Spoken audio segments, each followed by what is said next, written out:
السلام علیکم ورحمۃ اللہ وبرکاتہ۔ آج بات کریں گے ثنا کے تعلق سے کہ اگر کوئی شخص نماز میں ثنا پڑھنا بھول جائے تو پھر اس کی نماز ہوگی یا نہیں ہوگی۔ لیکن اس سے پہلے جان لیتے ہیں کہ ثنا آخر کیا چیز ہے۔ تو ثنا ایک دعا ہے جو تکبیر تحریمہ کے بعد سب سے پہلی دعا پڑھی جاتی ہیں، اور جسے ہم ثنا کہتے ہیں، جس کا الفاظ یہ ہیں: سبحانک اللہم وبحمدک وتبارک اسمک وتعالی جدک ولا الہ غیرک، اور اس کے بعد سورہ فاتحہ پڑھی جاتی ہے۔ تو یہ ثنا ہے۔ اگر کوئی شخص نماز میں ثنا پڑھنا بھول جائے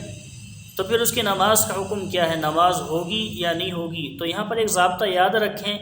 کہ ثنا کا پڑھنا سنت ہے، اور سنت کے چھوٹ جانے کی وجہ سے نماز میں کوئی خرابی اور کوئی کمی پیدا نہیں ہوتی، ہاں ثواب کے اندر کمی آ سکتی ہے۔ لہٰذا اگر آپ نماز میں ثنا پڑھنا بھول گئے ہیں تو آپ کی نماز مکمل ہو جائے گی۔ اب سوال یہ ہوتا ہے کہ آخر ثنا کو کن کن نمازوں میں پڑھا جائے گا؟ تو اس کا جواب یہ ہے کہ ثنا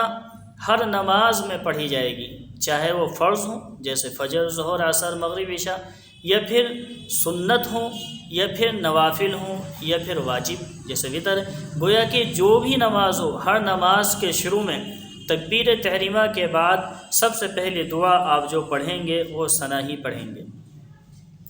اب سوال یہ ہوتا ہے کہ ثنا اگر جماعت کے ساتھ پڑھ رہے ہیں یا پھر تنہا پڑھ رہے ہیں تو اس کا وقت اور حکم کیا ہے؟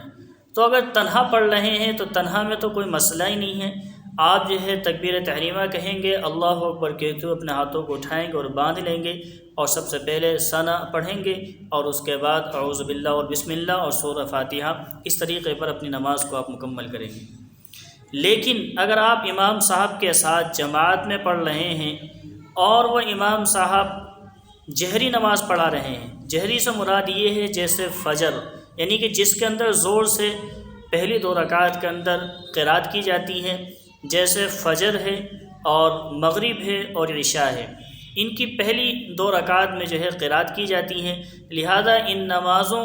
میں اگر آپ امام صاحب کے ساتھ شامل ہوتے ہیں، تکبیر تحریمہ کے ساتھ ہی شامل ہو جاتے ہیں، تو ظاہر سی بات ہے امام صاحب بھی یہ تکبیر تحریمہ کے بعد ثنا پڑھیں گے اور آپ بھی ثنا پڑھ لیں گے۔ لیکن اگر کبھی کبھی ایسا ہوتا ہے کہ آپ 10-15 سیکنڈ دیری سے پہنچتے ہیں، اور جس کی وجہ سے امام صاحب ثنا پڑھنے کے بعد قرات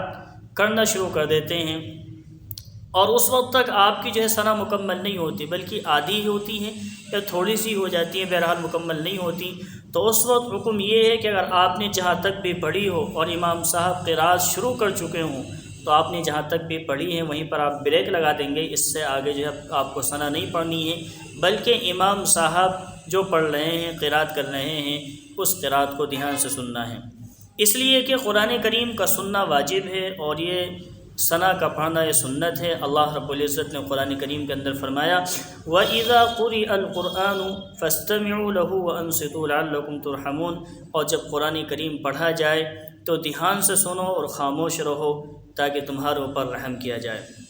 تو لہذا قرآن کریم کا سننا یہ واجب ہے۔ لہذا اگر امام صاحب قرات شروع کر دیتے ہیں تو آپ اپنی ثنا کو فوراً وہیں پر بریک لگا دیجیے۔ لیکن کبھی کبھی ایسا ہوتا ہے کہ امام صاحب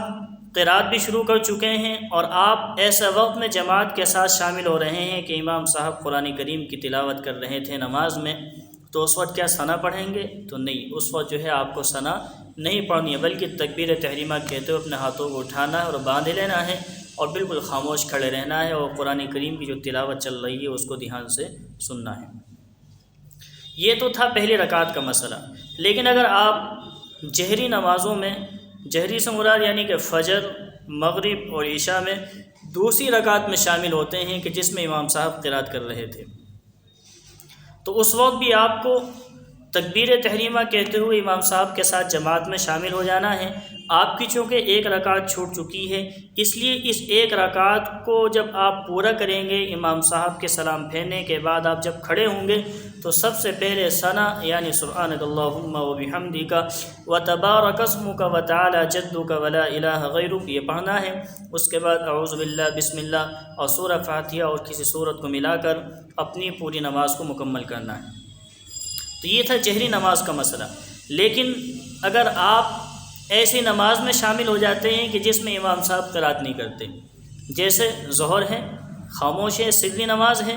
عصر ہے، سری نماز ہے، یا پھر مغرب کی تیسری رکعت ہیں، یا پھر عشاء کی تیسری اور چوتھی رکعت ہیں۔ ان رکعت میں آپ امام صاحب کے ساتھ جماعت میں شامل ہوتے ہیں۔ اب چونکہ وہاں پر امام صاحب قرات تو کر نہیں رہے ہیں، کر رہے ہیں لیکن ہمیں آواز نہیں آ رہی ہے، بلکہ بہت ہی ہلکی آواز سے کر رہے ہیں، جن کی آواز کو سنا نہیں جا سکتا، تو ایسی صورتحال کے اندر آپ اگر ان نمازوں میں، سری نمازوں میں امام صاحب کے ساتھ شرکت کرتے ہیں تو آپ ثنا پڑھیں گے، اور ثنا پڑھنے کے بعد جماعت میں شامل ہو جائیں گے، یعنی کہ تکبیر تحریمہ کہیں گے، اور تکبیر تحریمہ کے بعد آپ کو ثنا پڑھنا ہے، اور اس طریقے پر آپ نماز میں شامل رہیں گے۔ خلاصہ یہ نکلا کہ اگر آپ امام صاحب کے ساتھ سری نمازوں میں پہلی رکعت میں جماعت میں شامل ہوتے ہیں تو اس وقت آپ تکبیر تحریمہ کہنے کے بعد ثنا پڑھیں گے اور امام صاحب کے ساتھ جماعت میں شامل ہو جائیں گے۔ لیکن اگر آپ سری نمازوں میں دوسری رکعت یا تیسری یا چوتھی رکعت میں شامل ہوتے ہیں، یعنی کہ آپ کی کوئی رکعت نکل جاتی ہے اور اس وقت آپ امام صاحب کے ساتھ ان نمازوں میں شامل ہوتے ہیں، تو اس وقت ثنا پڑھنے کے بارے میں آپ کو اختیار ہے، یعنی آپ ثنا پڑھ کر بھی امام صاحب کے ساتھ جماعت میں شامل ہو سکتے ہیں۔ یعنی پہلا آپ تکبیر تحریمہ کہیں گے اور اس کے بعد ثنا پڑھیں گے، اور گویا کہ آپ جماعت میں شامل رہیں گے۔ لیکن اچھی اور بہتر اور افضل بات یہ ہے کہ آپ اس وقت صرف تکبیر تحریمہ کہہ کر امام صاحب کے ساتھ جماعت میں شامل ہو جائیں، اور جب آپ اپنی اس چھوٹی ہوئی رکعت کو پورا کریں گے، امام صاحب کے سلام پھیرنے کے بعد آپ کھڑے ہو جائیں اور سب سے پہلے آپ ثنا پڑھیں، اس کے بعد اعوذ باللہ اور بسم اللہ اور سورہ فاتحہ اور کسی سورت کو ملا کر اپنی نماز کو مکمل کریں۔ السلام علیکم ورحمۃ اللہ وبرکاتہ۔